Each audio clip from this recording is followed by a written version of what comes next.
BJP के राष्ट्रीय प्रवक्ता डॉक्टर अजय आलोक के झारखंड के सीएम हेमंत को लेकर पोस्ट पर राजनीति गरमासी गई है। और बीजेपी के प्रदेश प्रवक्ता प्रत्युष शाहदेव ने कहा कि बिहार में आदिवासी अस्मिता को जेएमएम ने तार तार कर दिया है। जेएमएम को झारखंड में महागठबंधन को लेकर समीक्षा करने की जरूरत है। वहीं बीजेपी की सलाह पर जेएमएम प्रदेश प्रवक्ता मनोज पांडे और कांग्रेस के मीडिया प्रभारी राकेश सिन्हा ने पलटवार किया है। मोर्चा के साथ जो कुछ भी हुआ वो बहुत शर्मसार करने वाला वाकया था। 18 सीटों की डिमांड थी, 12 सीटों पर घट कर आई। फिर उसके बाद मुख्यमंत्री जी के दूत बनकर यहाँ से सुदीप कुमार सोनू मंत्री जी गए और उनके साथ जेएमएम के महामंत्री भी गए। उनको 3 सीटों का आश्वासन मिला जैसा बताया उन्होंने।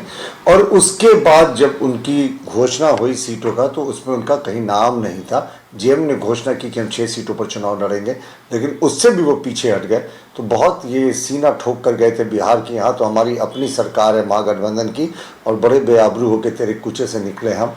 लेकिन देखिए ढाक के 3 पात हैं। इन्होंने कहा था 14 तारीख को रिजल्ट्स आने के बाद समीक्षा होगी।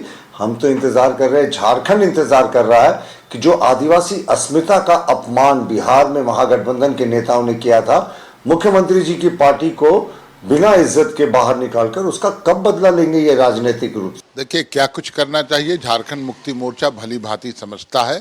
इतनी राजनीतिक समझ हम में है। हमारे नेता सर्वाधिक लोकप्रिय मुख्यमंत्री हेमंत सोरेन जी को इतनी राजनीतिक सूझबूझ है कि कब क्या निर्णय लिए जाने चाहिए झारखंड और झारखंडियों के हित में। तो हमें सिखाने की बतलाने की जरूरत नहीं है। राजनीति हमें बखूबी आती है। राजनीति के माध्यम से हम समाज की सेवा करते हैं, झारखंडियों की सेवा करते हैं। झारखंडी और झारखंडी हमारा मूलभूत विषय है। देखिए तमाम तरह की राजनीतिक उलटफेर होते हैं, परिस्थितियों के अनुरूप फैसले लिए जाते हैं। झारखंड में भी कोई राजनीतिक फैसला होगा, लेना अगर उचित होगा राजनीतिक रूप से तो ये फैसला हमारे नेता करेंगे।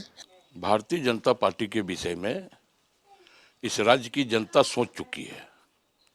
आम चुनावों में भी सोच चुकी है और उपचुनाव में भी सोच चुकी है। तो हमें लगता है कि भारतीय जनता पार्टी अब सजेशन देने की स्थिति में नहीं है, सुझाव देने की स्थिति में।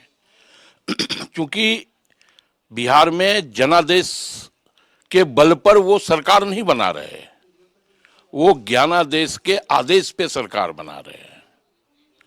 और हमें ये लगता है कि जो व्यक्ति जनादेश के समर्थन में सरकार नहीं बनाए, बल पे सरकार नहीं बनाए, वो व्यक्ति सरकार बनाने के बाद भी विचलित होता है, हताश होता है।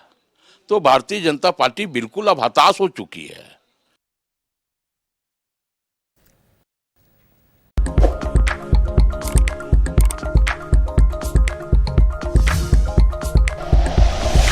Like and share videos, subscribe करें हमारा चैनल और प्रेस करें बेल आइकॉन। न्यूज़ 11 भारत, सच है तो दिखेगा।